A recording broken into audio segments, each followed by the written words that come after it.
Saudações, queridos e queridas! Está no ar o Ryunomaru Seleção Japonesa, o programa que informa tudo sobre a JFA pra você. Aqui você ouvinte ficará por dentro de tudo o que rola no mundo do futebol japonês. Galerinha, eu sei que vocês estavam morrendo de saudades aí do Ryunomaru Seleção Japonesa. Ficamos um tempo ausente, até porque tiveram poucos, eu acho que nem teve jogos, começo eu nem lembro, tô com memória tão ruim, cara, que eu nem lembro se teve. Não, nem teve mesmo. Estreou esse ano aí, só agora em março, né? Mas enfim, voltamos aí com a JFA também. Como sempre, você está na companhia de Elias Falas, o Barburinho Alegria na apresentação e comentários dele, o mito, o Clubber Lang brasileiro, Mr. Thiago Henrique Cruz, que tem um moicano bem melhor do que o dele, né, Thiagão?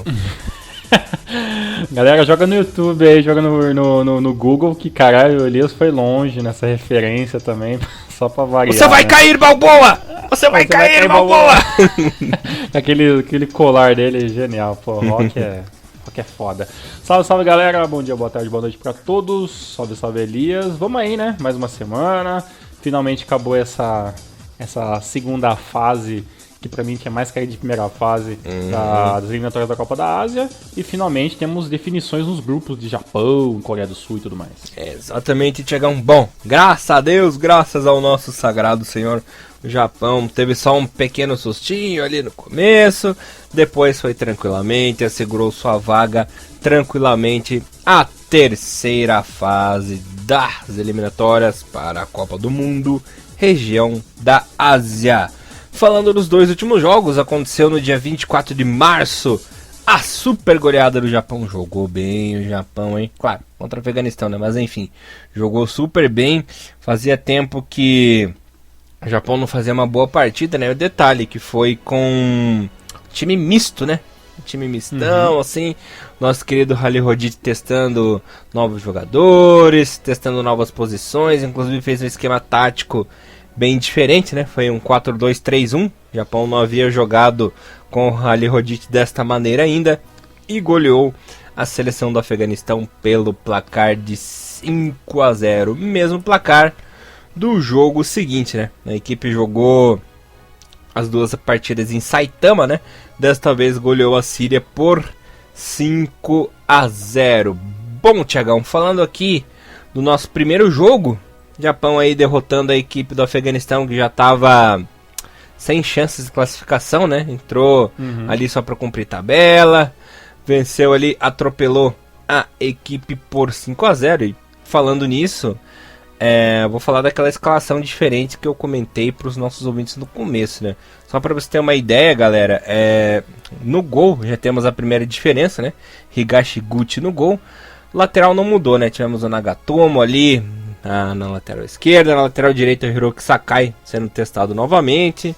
Na defesa o nosso querido Yoshida e o Morishige. Aí o meio campo um pouquinho diferente também, né? Com o Kashiwagi, nosso querido Kyotake, Kyotake e o Hasebe. Depois um pouco mais avançado o Kanazaki com o Haraguchi, né? Haraguchi também novidade aí na seleção.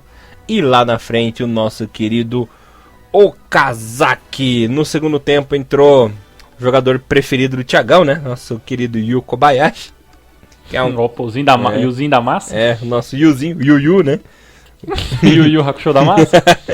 Nosso Big Rafuna entrando ali no segundo tempo.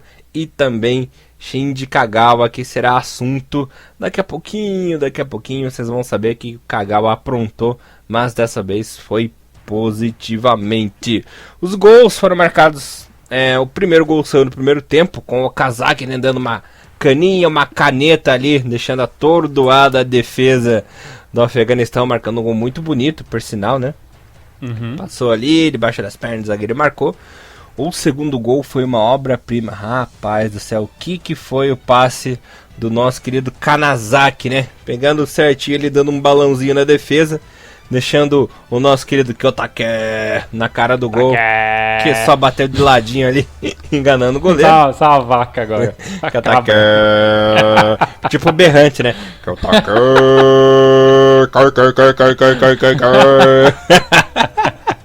que merda. Que fase. Depois, eu não sei muito bem se foi o zagueiro que acabou fazendo gol contra ou se o juizão acabou dando gol pro Hiroki Sakai, né? Depois não foi gol contra, ele deu como gol contra. Ele deu gol mesmo, contra? Né? Ah, legal. Deu como gol contra. Mas o Sakai foi interessante que ele ia fazer o cruzamento, ele acabou arriscando o chute, né?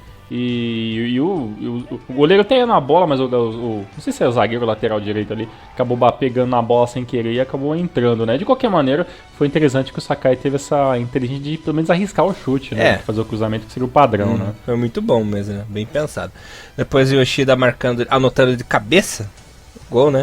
E o Kanazaki dando números finais. Kanazaki vem surpreendendo na seleção, né? Eu e o Thiagão, nós somos provas. A gente tinha pedido faz tempo, vem pedindo faz tempo aí o Kanazaki na seleção. Parece que deu certo. Bom, apesar de que era contra o Afeganistão, né?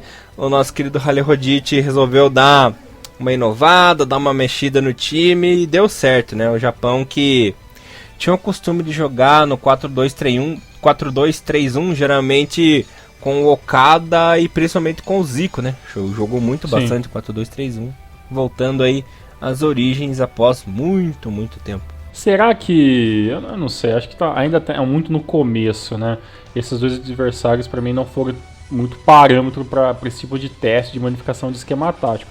Mas é uma evolução, né? O Halilhodžić percebeu que uma variação às vezes é importante, já deu certo na seleção, o material humano teoricamente de qualidade ofensiva é praticamente o mesmo de alguns anos atrás, então talvez dá pra arriscar um pouco mais essas variações, né, Elias? Porque uma hora vai precisar, né, cara, e isolar toda hora ali o Okazaki e fazer uma linha de 4 sempre no mesmo modo, acaba ficando um pouco difícil, né? No ano passado a gente viu vários jogos onde o Japão teve dificuldade de sair nesse contra-ataque rápido, que é uma das armas do time, e acabou meio que matando metade das armas que ele tinha que fazer gol, né? Então a variação é sempre bem-vinda, né?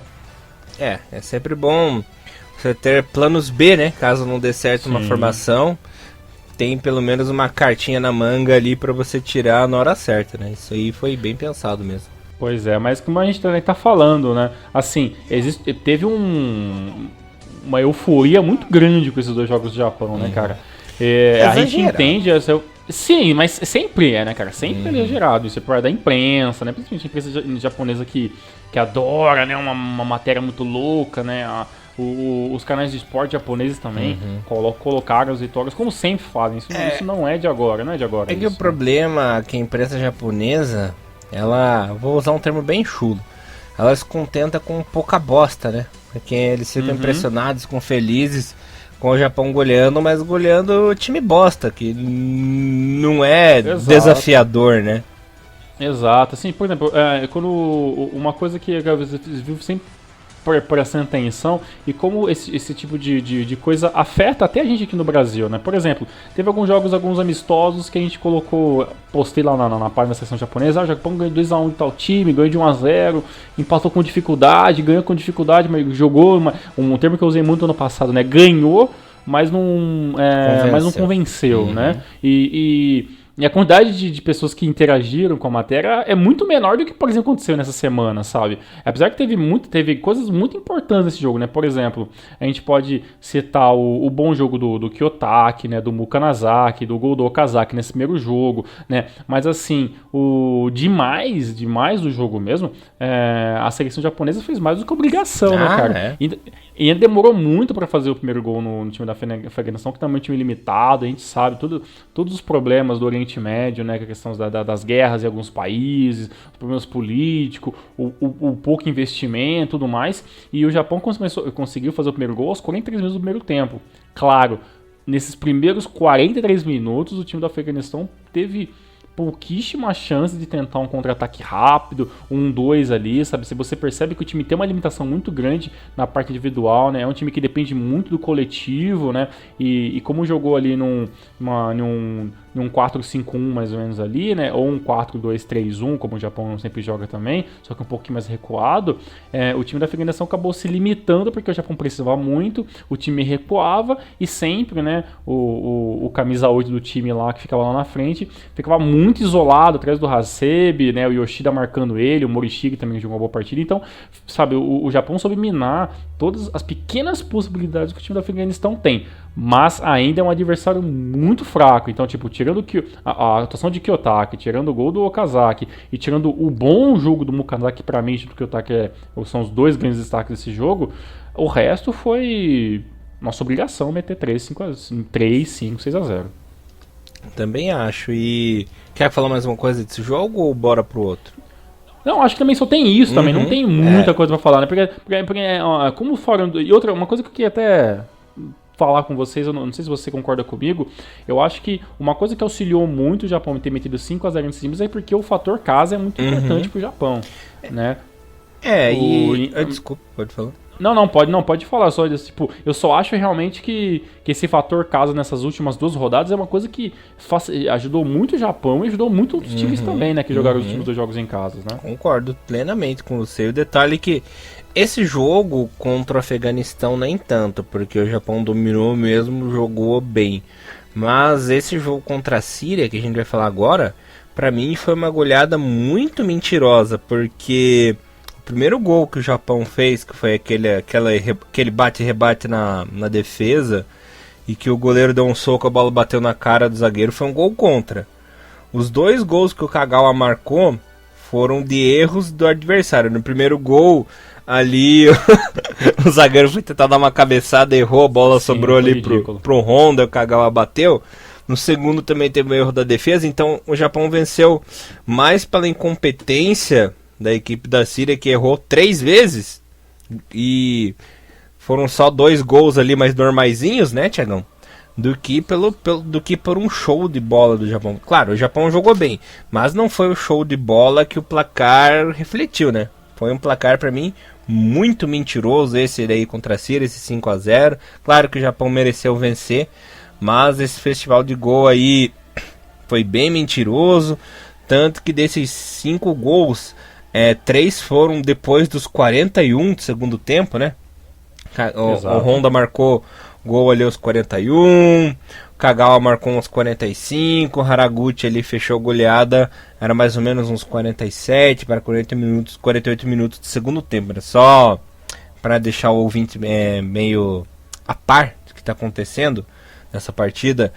O primeiro gol do Japão foi um gol contra do Almazi, né? O goleiro deu um soco ali na bola, a bola acabou dando na cara do zagueiro. Não, cara, isso demonstra realmente a má fase da Síria também, né? Porque o goleiro saiu normal, rebateu a bola bateu nas costas do cara e entrou. Sabe? Não foi nas costas, foi na cara do zagueiro mesmo. Foi na cara do cara? Foi na cara. Caraca, coitado. O cara comeu a bola ali. Coitado. O segundo gol foi interessante porque, assim, interessante por 2 motivos, né? O mais importante pra mim, foi o passe do Honda, né? Foi um baita passe, mas se não fosse o erro do zagueiro também. Se não fosse o erro do zagueiro que originalizou o passe, né? E o Kagawa deu um voleio, uma coisa assim, né? Deu um golaço. O famoso sem pulo, né? Exatamente. Se não me engano, foi o gol do Honda que foi um gol de cabeça? Foi, Foi o Honda fazendo gol de cabeça. Então, o Honda fazendo gol de cabeça, cara. Dando um passe. Caralho, Honda. Você realmente tá tendo que tirar a corrida da cartola que você não tá jogando nada no Milan, né? Porque você tá fazendo passe e gol de cabeça. Puta que pariu, né? Mas o Kagawa fez uma partida espetacular. Foi a melhor apresentação no Kagawa desde o jogo contra a França. Desde 2012, 2013, né, Thiagão? Fazia tempo que o bichinho não jogava bola, não jogava bem na seleção japonesa, cara. Deu orgulho. Correndo muito, muito interessante, né? Assim, só pra gente conseguir um pouquinho mais fácil o jogo, o time entrou com um pouco mais, digamos, o time entrou um pouco mais forte nesse segundo jogo, né? Praticamente com o time, em aspas, né, principal, né? Talvez com uma mudança ou outra ali, né? O time entrou com Nishikawa no gol, Morishige e Yoshida na defesa, os laterais Nagatomo e o Gotoku Sakai. Nos volantes Hasebe e o Yamaguchi, né, voltando à seleção, o Hotaru Yamaguchi.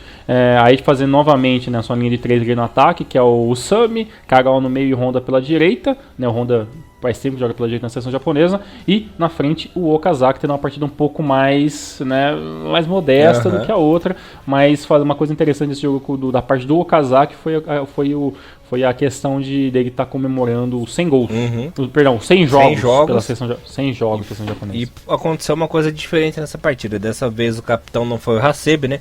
Deixaram o Okazaki como capitão, como uma forma justa, né, de homenagem aí aos serviços prestados pela seleção japonesa, né, que não é para qualquer um chegar a 100 gols aí numa... 100 jogos. Eita, É que eu confundi você. Chegar a 100 jogos aí numa seleção japonesa, né, cara, então parabéns pro nosso querido Ogrin. Se eu não me engano... O Okazaki ele já entrou no hall, né, no hall da fama ali de quem já atuou mais partidas pela seleção japonesa. O Shinji Okazaki tô vendo aquele Shinji, está na 5ª colocação com 100 partidas, 10 partidas a menos que o nosso querido Yuji Nakazawa, que está na 4ª, 16 partidas a menos que o Kawaguchi, que está em 3º, 22 partidas a menos com o Ihara, que está na 2ª colocação, e 52 partidas a menos que o nosso querido Yasuhito Endo, que foi o cara que mais vestiu a Hinomaru na história do futebol japonês. Ele que jogou na seleção japonesa durante 13 anos, né? Entre 2002 e 2015. É muita coisa. Mas o Okazaki, desculpe interromper. E lembrando que são jogos na seleção principal, né? Não é nem, tirando o Endo das categorias de base, seria jogo pra cacete, né, cara? É, muita coisa mesmo. E o Okazaki está na 3ª colocação dos grandes artilheiros ali da seleção, né? O Okazaki está em 3º com 48 gols. Kazu em 2º com 55, com 55 também está o nosso querido Kamamoto, né? Mas para quem não sabe, tem aquela velha história, mas o Kamamoto tem 55 ou tem 80 gols, né? Ele tem 80 gols, contando a seleção olímpica, contando os amistosos que não valeram muita coisa, né? Mas oficialmente, jogando em torneios oficiais da FIFA, a contagem do Kamamoto é de 55, mesma contagem que a do Kazu. Só para o povo ficar ali um pouquinho mais por dentro, né? Cara, sinceramente, sobre essa parte desse ranking do Japão, eu acho que o Okazaki vai passar mais alguns em questão de jogos. Eu acho que até o Kawaguchi ali, acho que o Okazaki talvez vai ter condições de estar passando. Não sei se vai conseguir chegar no nível ali de Endo, em questão de tempo de jogo, né? Apesar que o Okazaki não tem 30 anos ainda. Mas aí na parte de gols, acho que fica um pouco mais difícil, né? Porque a diferença de gols ali com o Kazu, né, com os jogadores são um pouquinho maior. Mas de qualquer maneira, batendo ou não recorde, uma coisa é fato, o Shinji Okazaki está vivendo, acho que o seu melhor momento profissional, né, desde quando ele saiu do Japão, do Shimizu, né, como um grande goleador, contestado por alguns jornais japoneses dizendo que as defesas naquela época não eram tão evoluídas como eram hoje na J-League, mas questão de Europa, eu acho que com certeza esse ano de 2015, 2016, essa temporada de 2015, 2016, com certeza tá sendo a melhor da carreira do Okazaki. Espero que continue por um bom tempo essa boa fase, apesar que a gente sabe das futuras limitações que o time dele na Inglaterra vai ter, ganhando ou não o título da Premier League, um desmanche é inevitável, mas com certeza, se o Okazaki conseguir manter esse bom nível, vai ser de bom interesse. Mas Elias, o que dá para nós falar sobre esse jogo, esse 5-0 sobre a Síria, né, que foi aí digamos que o jogo da rodada, né, que foi que matou completamente a possibilidade do Japão ficar como segundo plano. A gente espantou esse fantasma da Síria, que era o time que poderia dar trabalho pra gente nessa segunda fase do campeonato. O que você tem a dizer sobre isso? Bom, primeiro de tudo, se o Japão tivesse perdido esse jogo, ele ia terminar as eliminatórias com 19 pontos, né? Se a Síria vencesse, ia para 21, então o Japão ia acabar ficando na 2ª colocação, mas devido às somatórias ali de pontuações, ficar longe do líder e tal, o Japão conseguia a vaga de qualquer forma, né? Lembrando que tiveram segundos colocados, que me explicar daqui a pouco, ficaram de fora do resto dessa 3ª fase das eliminatórias, né? Então, não perigava, não era tão perigoso assim, mas serviu de lição pro Japão acordar, né? Tava precisando vencer, tava precisando convencer o time. Por ser bem sincero, não tava fazendo ali apresentações das melhores, né? Principalmente na estreia que acabou empatando com Singapura, tava devendo e muito. Agora nessas últimas partidas, nas últimas 4 partidas, né? No retorno ali das eliminatórias, melhorou. E voltando ao assunto Japão e Síria, apesar de ter dominado o jogo, ter jogado melhor, ter tido mais chances, teve mais sorte do que juízo, né? Porque acabou achando ali 3 gols no fim do jogo, contou muito com os erros individuais ali dos atletas da Síria e jogou bem, mas pra mim ainda falta um pouco. É que eu sou um cara muito chato, né? Sou muito exigente, sempre quero o melhor pra seleção japonesa, né, Thiago? Eu sei que você é um cara assim também. Tô satisfeito, mas é aquela velha coisa, né? Fui lá pra comer uma pizza de frango com cheddar, mas tinha só catupiry. Claro que eu gosto de frango com catupiry, né? Mas seria melhor com cheddar. Entendeu essa analogia? Entendi. Foi bom porque a gente conseguiu comer o que a gente queria, mas não era exatamente o que a gente queria mesmo. Correto. Né? Em questão de quantidade de jogo, lembrando que o Japão teve 8 jogos, teve um empate, 7 vitórias e tomou nenhum gol, né? Ah, talvez a gente tá pedindo demais, porque realmente... Não, cara, porque o Japão é a seleção com maior investimento no futebol asiático. Talvez ali ficando um pouquinho só à frente em questão da Coreia do Sul, né? Que sempre foi a seleção que mais... Foi o país da Ásia que mais bem investiu dinheiro no seu futebol dentro de casa, tá? Isso, claro, isso acaba respingando, né, para sua seleção principal. Dito muito isso também porque a Austrália também é uma seleção que andou caindo muito de produção. E como, hein? E caiu de produção, caiu de matéria humana também, né? A seleção da Austrália vai ter uma dificuldade grande aí nos próximos anos, infelizmente. Uma seleção que graças ao Elise, eu aprendi a gostar bastante. Mas sobre esse jogo, cara, o Kazaki, o Kagawa com certeza é o melhor jogador disparado, né, no blog do Thiago Bom Tempo. O Thiago Bom Tempo deu uma nota grande pro Kagawa, né, deu um 9.0, que é uma nota de uma boa expressão. Mais uma vez, o Sami passou meio que em branco, né? Teve algumas boas possibilidades, mas a questão do Sami foi mais um armador pro time, né? Porque realmente na questão do ataque o Kagawa e o Honda avançaram bastante e meio que deu para dar uma poupada no Sami nesse tipo de trabalho. Do restante, a Síria também não trouxe pouquíssimos problemas ali pro Nishikawa, que atuou muito bem junto com a zaga principal Morishige e Yoshida, né? Que, digo mais uma vez, para ser a zaga principal da seleção japonesa. E também gostei bastante também do retorno do Yamaguchi, né? Que vamos ver se agora ele consegue se manter fixamente como volante ali da seleção japonesa, já que a gente sabe que o nosso capitão Makoto Hasebe não estará presente por muitos anos, né? E nós já temos em aspas, uma baixa aí, né? Gaku Shibazaki ficou fora da seleção, né? Ficou fora dessa convocação. Dizem que o rendimento dele no Kashima é muito bom, mas para a seleção ainda falta alguma coisa, né? Talvez falta um pouco de amadurecimento em algumas funções básicas de jogo, mas também é um jogador que a gente espera muito, né? E também o Yoshinori Muto também, né? Que também tá tendo uma vida um pouco difícil na Alemanha, não tá tão legal como ele imaginava, né? Por outro lado... Tá ruim, mas tá bom, né?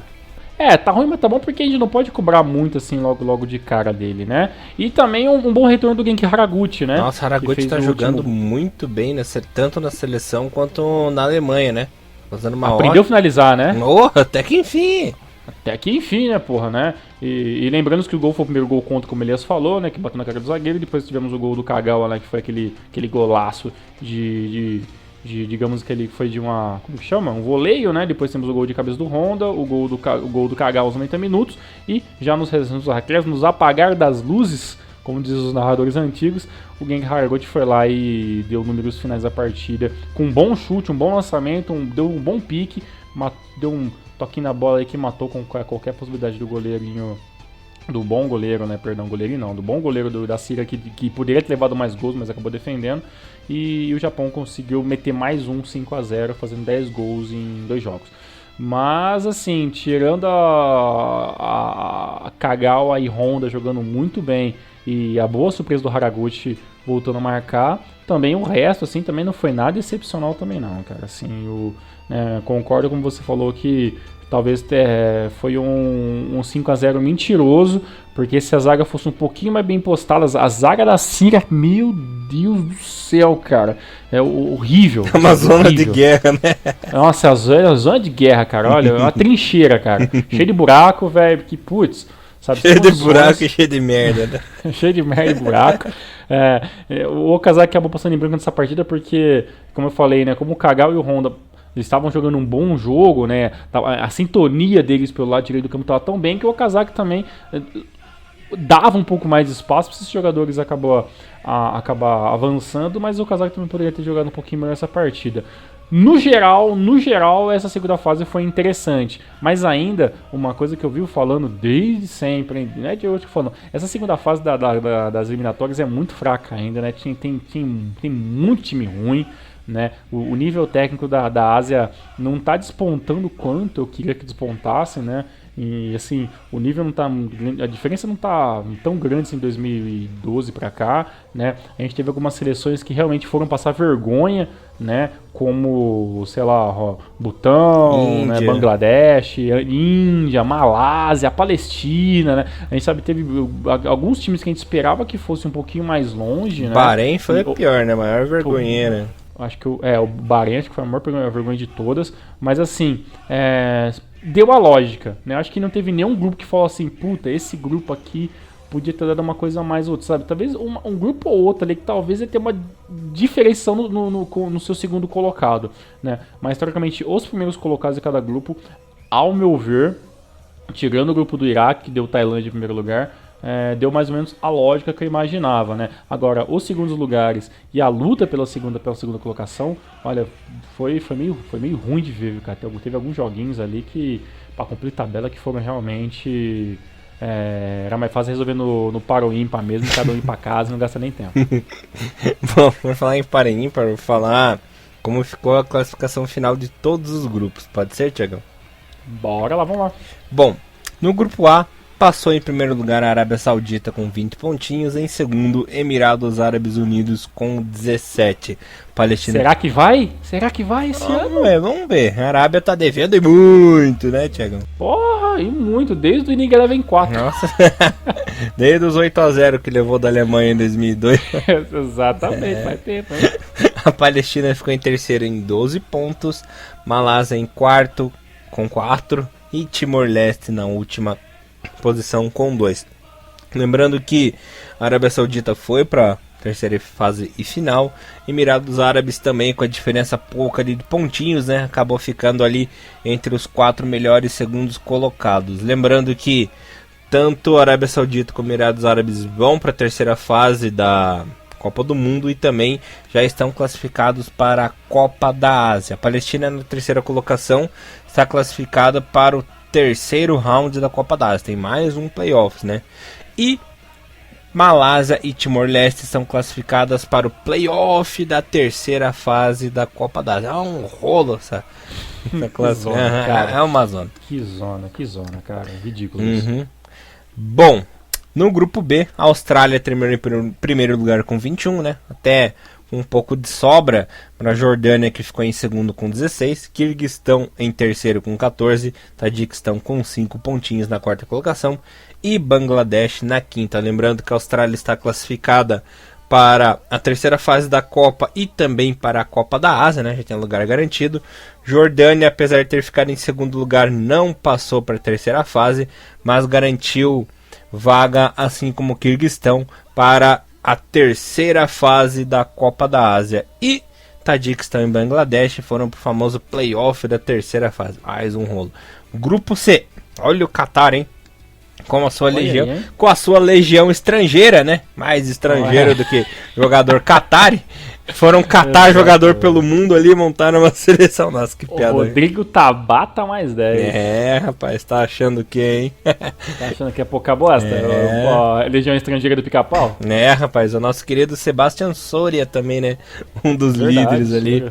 do Catar. Catar terminou em primeiro lugar com 21 pontos. Tá catando qualquer coisa, cara. Tá catando coquinho, né? A China em segundo lugar com 17. Essas equipes estão classificadas para a terceira fase da Copa do Mundo, né, das eliminatórias, e classificadas direto para a Copa da Ásia também.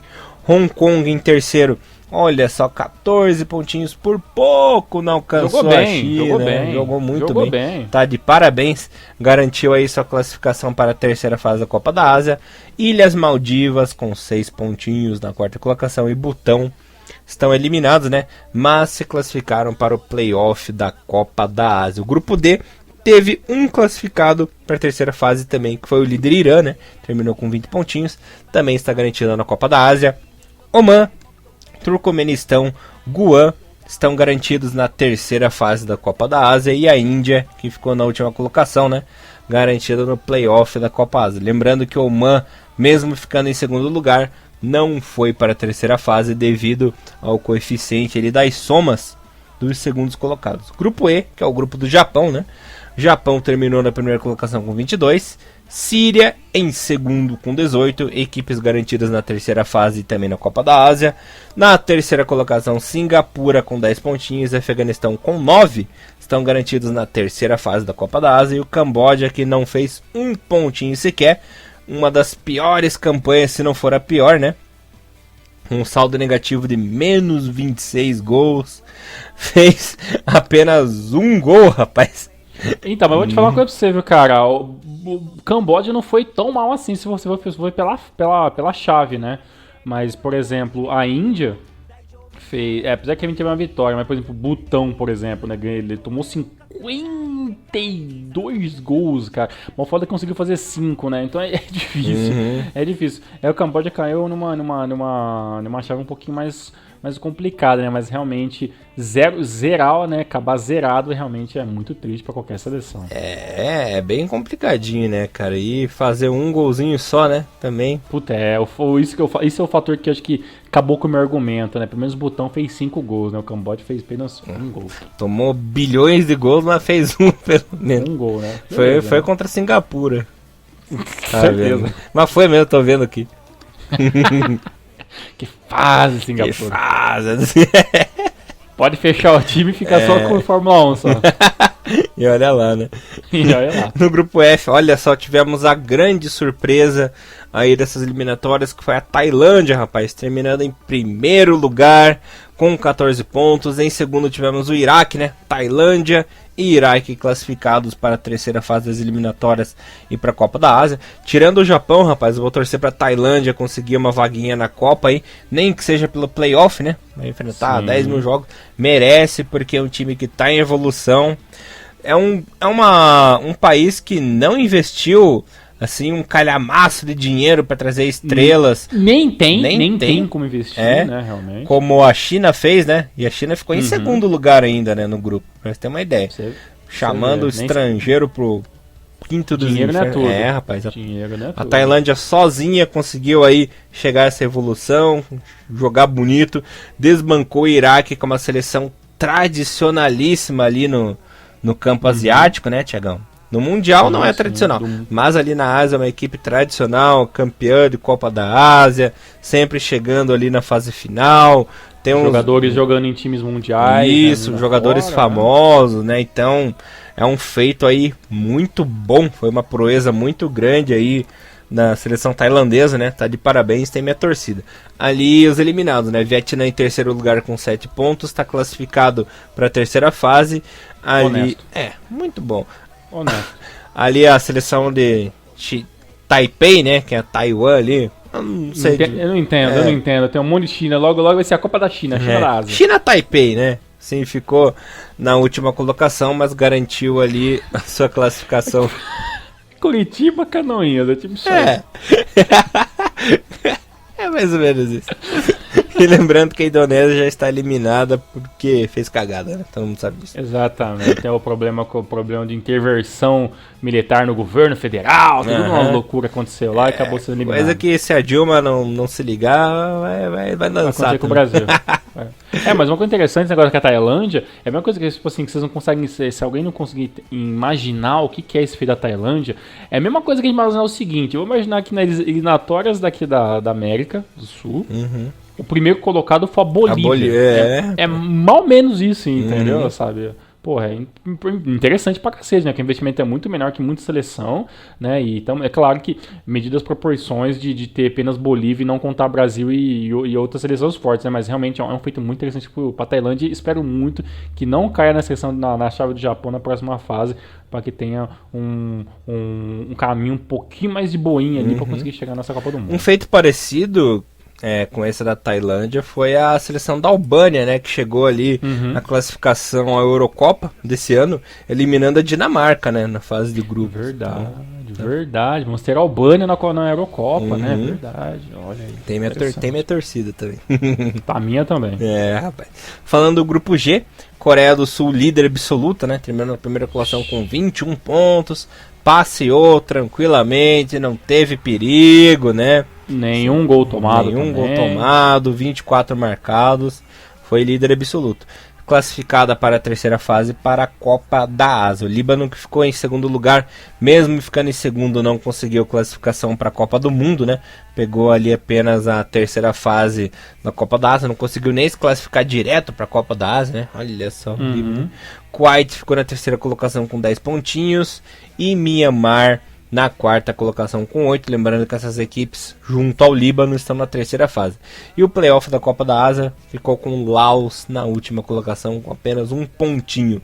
E fechando aí as eliminatórias asiáticas, o grupo H, tivemos o Uzbequistão na liderança com 21 pontos, classificado para a terceira fase das eliminatórias e para a Copa da Ásia.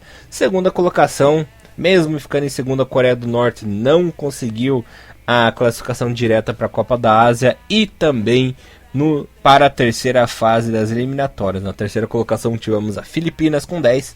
Aí o Micaço, né? A grande decepção das eliminatórias, o Bahrein, apenas na quarta colocação com 9 pontinhos, né? Baita fiasco da seleção do Bahrein, que vinha crescendo, inclusive chegou a jogar playoffs para a Copa do Mundo em 2006, jogou os playoffs da Copa do Mundo em 2010, então era um time que estava crescendo, né? E o Iêmen na última colocação com apenas 3 pontinhos, garantido nos playoffs da Copa da Ásia. Antes do Thiagão falar aí o que ele achou, bom, primeiro Thiagão, vamos perguntar, depois a gente chega no outro plano aí que eu quero dizer. Tirando a Tailândia, que foi a grande surpresa, e o Bahrein, que foi a grande decepção, né, dessa fase, tem alguma coisa aí que você ficou insatisfeito, que você ficou chateado, alguém que ficou devendo aí, poderia ter sido um pouco melhor, ou tá dentro aí dos padrões, tá dentro do regulamento aí do teu conceito? Pois é, cara, então, acho que é exatamente aquilo que eu já falei, né, deu mais ou menos a lógica, né, eu realmente só não imaginava que o Bahrein faria tão feio, né? Assim, achei interessante a Coreia do Norte ter ido tão longe, ficar em segundo lugar, apesar de não ter passado, não adiantou de muita coisa, mas já mostra, assim, uma evolução num país onde que todo mundo sabe que é muito complicado mesmo, né?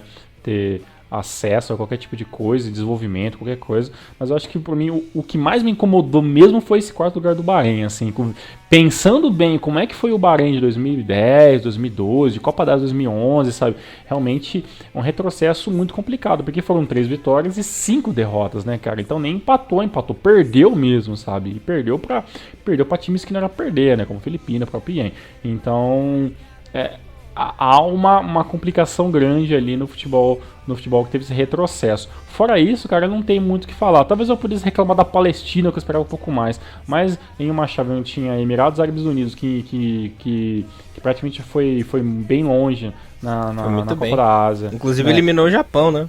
Eliminou o Japão. Temos uma Arábia Saudita mordida de mais de 10 anos aí. Então realmente não tinha muito do que cobrar. Então, pra mim, tirando esse pequeno detalhe do Bahrein, o resto tá meio que na lógica. Bom, agora vamos ter aí se eu não me engano, no dia 12 de abril, a definição da terceira e mais importante fase das eliminatórias para a Copa do Mundo. Lembrando que não tem cabeça de chave, não tem favorito, então pode pintar qualquer um. Pode rolar um grupo da morte com Japão, Coreia do Sul, Austrália, todo mundo junto ali, né, Tiagão? Mas também pode rolar... Ninguém de ninguém. Exatamente, então tem essa chance de ser um grupo fortíssimo. Aí os desafios do Japão serão mais... Imagina um grupo, cara, Japão, Coreia do Sul, Arábia Saudita, Uzbequistão e Irã, cara. Pensa assim. Nossa, Você bucha, hein? Tirando o Irã ali, que tá numa fase complicada, o resto eu tenho medo ali, cara. Vou falar pra você, cara, agora porque só pra ficar um pouco mais com a noção, são 2 grupos de 6 times. Todo mundo se mata, 10 jogos, né, ida e volta, 5 e 5. E aí, meu amigo, quem ficou nos 2 primeiros ficou, 4 seleções passam, o resto vai virar aquela loucura de repescagem. Deixa eu explicar pra galera, assim. Passam os 2 primeiros colocados direto pra Copa do Mundo. Garantem a vaga.